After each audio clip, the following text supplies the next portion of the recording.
nu. Vi har om kendeord. Badam!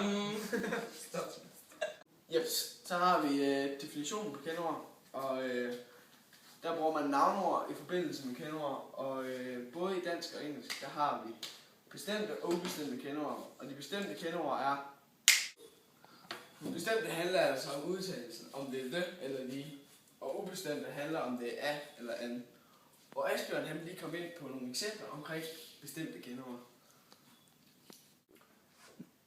Okay, jeg har de bestemte kendeord, og på dansk der har vi 2 bestemte kendeord. Det kan både være ens efterstillet eller foranstillet. For eksempel efterstillet, det er hunden, hvor vi får en bagpå, og drengen, hvor det er det samme. Så har vi også foranstillet, hvor det er den smukke have, altså hvor vi får den foran smukke have, og det hvide hus. Engelsk, de har også flere former, faktisk 2. Det er udelukkende på grundlag af udtalen. Vi har foran udtalte konsonantlyd, for eksempel the dog og the boy. Så har vi også foran udtalte vokallyd, for eksempel the apple og the eye. Ja, så har vi så det ubestemte kendeord. Og det ubestemte kendeord har 2 forskellige former, hvor man enten skriver A eller an. A, det bruges foran en konsonantlyd, og det har jeg bevist ved de her 2 eksempler. John had a knife, hvor knife, det har en konsonantlyd, så derfor så er det valgt A.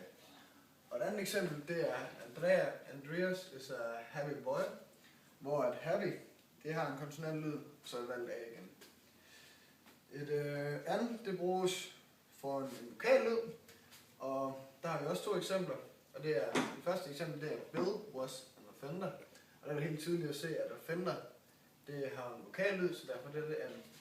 Det sidste eksempel, den er lidt tricky. The girl died an hour after the fatal shot. Grunden til den er det er fordi, at hour, det starter med en konsonant. Lyden, den har nemlig en vokallyd, så derfor sætter man an foran. Bum. Der er nogle steder, hvor man ikke bruger bestemt kendeord, og det gør man ikke foran institutioner, når man tænker på det institutionerne skal bruges til. Der har vi eksempler her. He goes to church. Ikke he goes to the church. Og hernede, she was taken to hospital. Og ikke the hospital.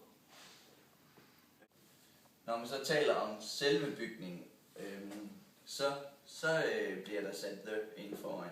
Som for eksempel her, the church was built in 1462.